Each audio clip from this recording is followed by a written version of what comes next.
किला ध्वस्त नहीं हुआ है।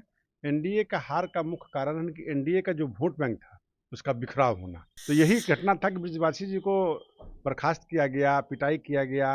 और आज उनके भाग्य में माननीय बनना था।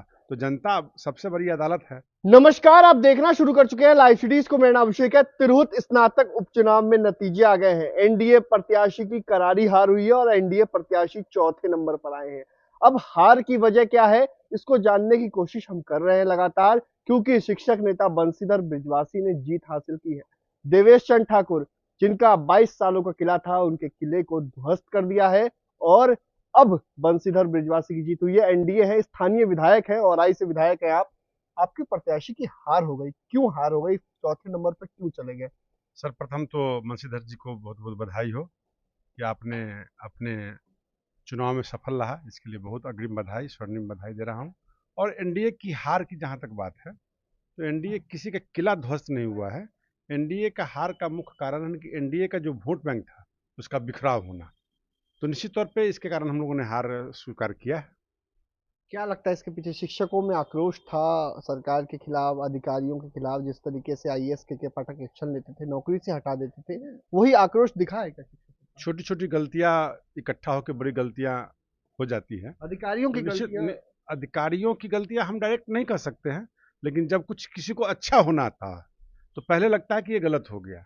तो ब्रिजवासी जी को आना था। तो मेरे पिताजी कहा करते थे ये घटना हो गया, इसके बाद और अच्छा होगा। तो यही घटना था कि ब्रिजवासी जी को बर्खास्त किया गया, पिटाई किया गया। वो एक प्रक्रिया है, एक सिस्टम है, एक संविधान है, एक नियम है, जिसके तहत उन्होंने किया। और आज उनके भाग्य में माननीय बनना था। तो जनता सबसे बड़ी अदालत है। तो जनता की अदालत में उन्होंने जीता है, इसके लिए बहुत बहुत बधाई। अच्छा, आपके प्रत्याशी को लेकर एक चर्चा है, आप ही के पार्टी के विधायक कह रहे हैं और जेडीयू के लोग भी कह रहे हैं अहंकार के कारण हार हुई है। क्या राजू सिंह ने कहा है कि अहंकार हारा है? मैं किसी व्यक्ति विशेष का बयान नहीं सुना हूँ, लेकिन मुझे सोचना और मानना है कि ये हार जो हुई है, ये हार का मुख्य कारण है एनडीए के वोट बैंक में बिखराव।